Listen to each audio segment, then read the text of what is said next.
Bismillahirrahmanirrahim. My dear student, we are going to start our lesson biology. आप इस वक्त biology class first year में हैं और आप पहला चैप्टर इंट्रोडक्शन टू biology पढ़ रहे हैं और जो आज का आपका लेक्चर नंबर 9 है, इससे पहले मैं आपको 8 लेसन दे चुकी हूँ जिसमें मैंने आपको biology के इंट्रोडक्शन से मुतालिक बहुत कुछ बताया। और आज का जो टॉपिक है मेरा वो है biology and services of Mankind.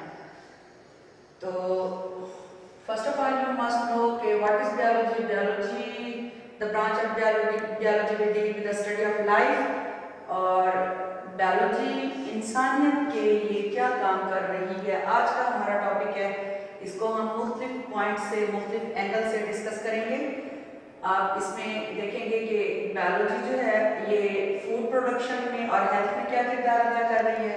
Biology combating diseases, लड़ाई का किस तरह से कम्बैट कर रही है बीमारियों से। और number 3 protecting and conserving environment, माहौल को कैसे महफूज करते हैं हम बायोलॉजिकल पॉइंट ऑफ व्यू से। ये सारे पॉइंट हम वन बाय वन डिस्कस करेंगे। First of all we will discuss about food production. In biological point of view, we can say that in food production there are many varieties, new varieties of plant and animal which are going to be developed in the field of biology. Different breeders are introducing different varieties of plant, for example wheat, rice, corn, etc. etc. तो नई varieties जो हम बनाते हैं biology की field में, अगर आपको याद हो करियर इन बायोलॉजी, तो उसमें एग्रीकल्चर आपने एक करियर जो है एग्रीकल्चर ज़राअत का पेशा, उसमें बायोलॉजी की वो एक फील्ड है, ब्रांच है। उसमें हम किस तरह से नई वैरायटीज इंट्रोड्यूस करवा सकते हैं प्लांट्स की। उसमें आजकल गंदम, चावल, मकई, चना, इसकी वो पैदावार आ चुकी हैं, वो इसकी अजनास पैदा की जा चुकी हैं जिनकी वैरायटी बहुत ज़्यादा है हमारे पास। और बढ़ती हुई आबादी को खुराक मुहैया करने के लिए ये स्टेप जो है ना, this must be done in the field of biology. ये सब कुछ होना बहुत ज़रूरी है कि इस तरह की वैरायटीज पैदा करवाई जाएं जिनसे हमें प्रोडक्शन बहुत ज़्यादा हो। That is being done in the field of biology. Next है improvement in life stock. Life stock में ये डेयरी फॉर्म हो गए, कैटल फॉर्म हो गए, इनमें बहुत ज़्यादा इम्प्रूवमेंट करवाई जा रही है। सिलेक्टिव ब्रीडिंग करवाई जाती है, फॉरेन डीएनए लिया जाता है।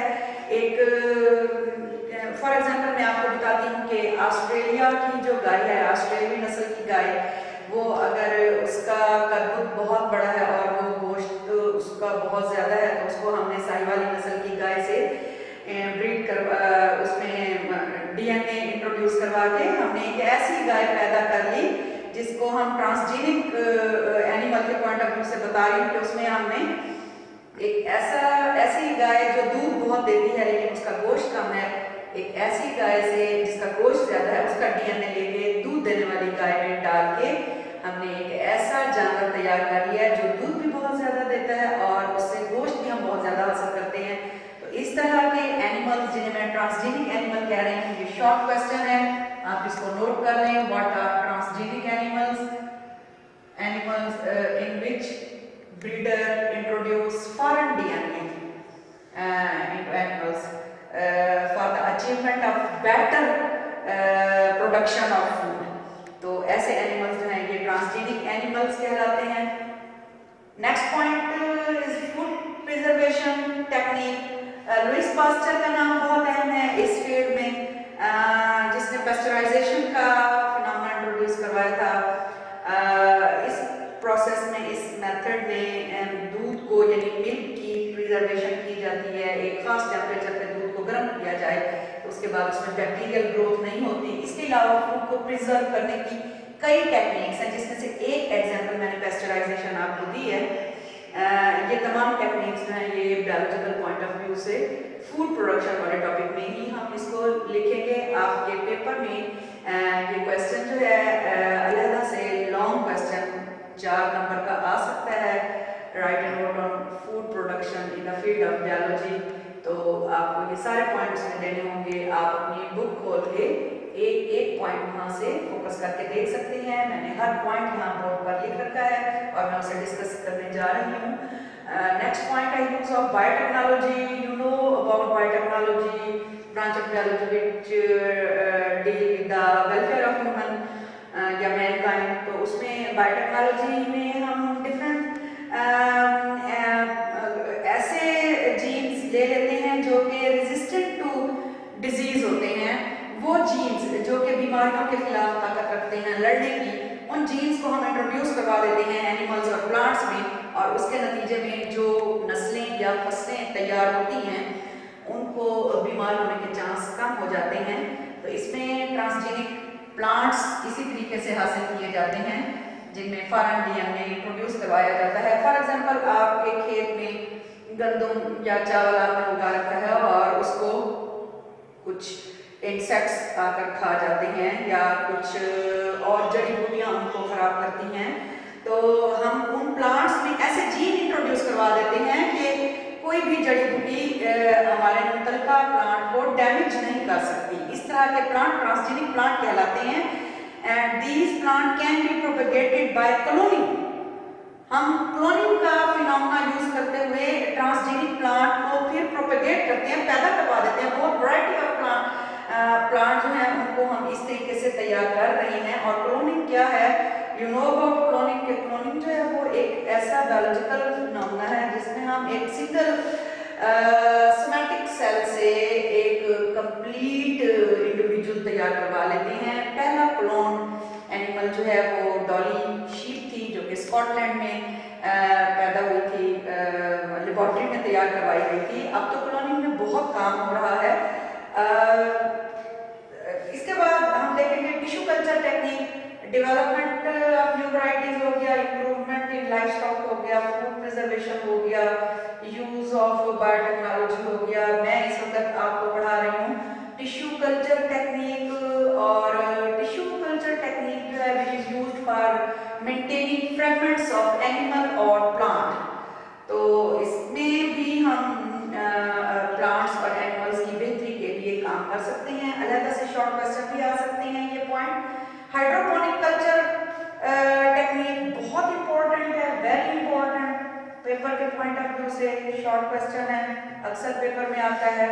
हाइड्रो मीन वाटर, नाम बता रहा है। Hydroponic culture technique is a technique in which plants are grown in aerated water and provided by essential nutrients which are required by that plant. इस टेक्निक का इस्तेमाल जो है नॉट फिजिबल, इतना आसान नहीं है। हम अपने इस अर्थ पे अभी इतनी आसानी से ये टेक्निक जो है यूज नहीं करवाई जा रही है। अलबत्ता एस्ट्रोनॉमिस्ट जो हैं वो इसको यूज कर रहे हैं for the growing of vegetable. तो हाइड्रोपोनिक कल्चर टेक्निक एक बड़ी इंटरेस्टिंग टेक्निक है जिसका आपको आज पहली बार पता चला। इसके बाद जो नेक्स्ट पॉइंट है वो है बायोलॉजिकल कंट्रोल। बायोलॉजिकल कंट्रोल जो है इसको हम देखेंगे कि किस तरह से हम ये फूड प्रोडक्शन में जब बात करते हैं तो ये सारे पॉइंट इसमें आएंगे।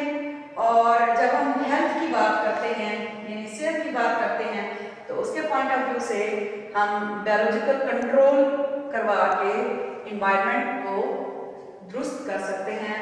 और हम जानते हैं कि केमिकल्स आर वेरी टॉक्सिक, बहुत जहरीले होते हैं for living organism, for different species, living species on the earth. तो ये टॉक्सिक केमिकल्स जो हैं इनको हम इनके जहरीले असरात से बचने के लिए हम बायोलॉजिकल कंट्रोल यूज करते हैं। और बायोलॉजिकल कंट्रोल में क्या किया जाता है, बड़ी इंटरेस्टिंग बात है कि डिफरेंट पेस्ट आर यूज्ड जो कि हमारे इस इन्वायरमेंट से मैं आपको एग्जांपल देती हूँ। जैसा कि डिफरेंट एफिड्स हैं, कुछ कीड़े हैं, इंसेक्ट्स हैं, एफिड्स हैं और कुछ बैक्टीरिया हैं जो कि हमारे इन्वायरमेंट से केमिकल जो कि यूज करवाए जा रहे होते हैं जड़ी बूटियों को तल्फ करवाने के लिए, उनकी बजाय हम डिफरेंट एफिड यूज कर सकते हैं जो उन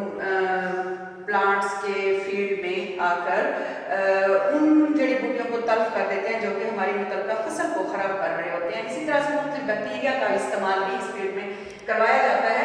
यहाँ पर आपको एक बड़ा मशहूर शॉर्ट क्वेश्चन नजर आ रहा है, what is difference between biological control and chemical control. आप लोग बेटा नोट कर लें इसको, ये शॉर्ट क्वेश्चन है और इसमें डिफरेंस आता है। बायोलॉजिकल कंट्रोल में हम इन्वायरमेंट को सेट करने के लिए, दुरुस्त करने के लिए बायोलॉजिकल प्रोडक्ट का इस्तेमाल करवाते हैं, डिफरेंट इंसेक्ट्स का और बैक्टीरियाज का इस्तेमाल करवाते हैं ताकि हमारे माहौल को साफ कर सके, माहौल में होने वाले मसाइल को कंट्रोल कर सके। जबकि केमिकल कंट्रोल में हम डिफरेंट इंसेक्टिसाइड और फंगिसाइड का इस्तेमाल करवाते हैं प्लांट्स की ग्रोथ में। इंसेक्टिसाइड वो जो कीड़ेमार अद्वियात हैं और फंगिसाइड हैं ये फफूंदी कुश अद्वियात हैं, इनका इस्तेमाल किया जाता है। तो इनके जहरीले असरात या टॉक्सिक असरात से बचने के लिए हम लोग बायोलॉजिकल कंट्रोल यूज करते हैं। बायोलॉजिकल कंट्रोल में हम केमिकल यूज नहीं करते, बल्कि उसमें हम डिफरेंट लिविंग ऑर्गेनिज्म का इस्तेमाल करते हैं एनवायरनमेंट को क्लीन करने के लिए। या अपने किसी खेत की एग्जांपल हम ले रहे हैं जहाँ पे हमने फसल उगाई हुई है, तो वहाँ पर जड़ी बूटियों को तल्फ करने के लिए हम बायोलॉजिकल कंट्रोल में लिविंग ऑर्गेनिज्म का इस्तेमाल करेंगे, जबकि केमिकल कंट्रोल में हम डिफरेंट केमिकल्स का इस्तेमाल करेंगे। तो इसमें डिफरेंट पैथोजेनिक इंसेक्ट्स हमारे यहाँ, अब हमने ऐसे इंसेक्ट हमारे पास हैं जो कि पैथोजेनिक हैं, जहरीले। तो फंगस इसके अलावा है जो कि वीक कर देती है प्लांट्स को, तो उनको मारने के लिए बेहतर ये है, आज के इस वक्त की डिमांड है कि हम केमिकल कंट्रोल को पीछे करके बायोलॉजिकल कंट्रोल को अचीव करें, अपनाएं, इस्तेमाल करें। इसमें यहाँ पर आपको एक और बड़ा मशहूर शॉर्ट क्वेश्चन मिल रहा है, IDM। बच्चों नोट कर लें इसे, integrated disease management that is effective control of particular disastrous disease के मुख्तलिफ बीमारियों को एक खास तरीके से या मुख्तलिफ तरीके इस्तेमाल करते हुए कंट्रोल कर लेना, उसको IDM कहते हैं। और ये इसमें हम एक ही बीमारी को कई तरीकों से कवर कर सकते हैं इंटीग्रेटेड डिजीज मैनेजमेंट में। ये भी हम लोग बायोलॉजिकल पॉइंट ऑफ व्यू से यूज करते हैं और ये भी हम कह सकते हैं कि ये बायोलॉजी की सर्विसेज में आता है। आज आप लोगों ने मेरे साथ जो टॉपिक पढ़ा biology and services of Mankind, उसमें मैंने फूड प्रोडक्शन एंड हेल्थ से मुतालिक आपको बताया। अब कंपैटिबल डिजीज मैं आपको नेक्स्ट लेसन में समझाऊंगी, और प्रोटेक्टिंग एंड कंजर्विंग इन्वायरमेंट जो है वो मैं आपको अभी बता देती हूँ कि protection and conservation of environment जो है, इसमें हम अगर देखें हमारे यहाँ इंडस्ट्रियलाइजेशन बहुत ज़्यादा हो चुकी है for the benefits of mankind. Different industries are doing work, for example cement industry है, फर्टिलाइजर इंडस्ट्री है, एक्सेट्रा एक्सेट्रा। तो इनके काम करने से इंडस्ट्रीज के हमारे सोसाइटी में बहुत से बेनिफिट्स के साथ साथ बहुत से नुकसान भी हैं, बहुत से ड्रॉबैक्स भी हैं जो कि डिस्ट्रॉय करते हैं आर इन्वायरमेंट को। तो हमारा environment is all the time going खराब होने जा रहा है हमारा इन्वायरमेंट, और इसमें ओजोन का लेयर जो है वो डिप्लीट हो रहा है। हमारे यहाँ कार्बन डाइऑक्साइड की मिकदार जो है वो कंटिन्यूसली रेज हो रही है, जिससे अल्ट्रावायलेट रेडिएशन जो है वो हमारे लिए बहुत नुकसान का बाइस बन रही हैं। ग्रीन हाउस इफेक्ट जो है वो क्रिएट हो रहा है। तो इन सारों से बचने के लिए हम बायोलॉजिकल पॉइंट ऑफ व्यू से अपने इन्वायरमेंट को कंजर्व कर सकते हैं, महफूज कर सकते हैं, प्रोटेक्ट कर सकते हैं। इंडस्ट्रियलाइजेशन में जो ड्रॉबैक्स हैं उनको कवर करने के लिए हमारे पास क्या मेथोडोलॉजी है बायोलॉजिकल पॉइंट ऑफ व्यू से, क्या नीड है, what is the need of this time, कि हम इस सोसाइटी को केमिकल जो इफ्लुएंट्स हैं उनसे किस तरह से हम साफ कर सकते हैं, बचा सकते हैं। टन्स ऑफ वेस्ट जो है in the form of solid, liquid and gas, जिसमें टॉक्सिक मटेरियल मौजूद होता है, वो ऑल द टाइम इंडस्ट्रीज से प्रोड्यूस हो रहा है, और हम इन्हें कार्सिनोजेनिक वेस्ट भी कहते हैं। कार्सिनोजेनिक वेस्ट से मुराद जिनसे कैंसर होता है तो इसमें हमारे एयर में जो मेनली पोल्यूशन पाई जाती है, हैवी मेटल्स पाए जाते हैं जैसा कि लेड है, ये ऑटोमोबाइल से पैदा होता है। और इसके अलावा क्रोमियम है, ये टैनरीज जहाँ चमड़ा रंगने की सनत है वहाँ पर ये जो है इफ्लुएंट्स पाए जाते हैं। और ये हमारे वाटर में जब आके गिरते हैं तो ये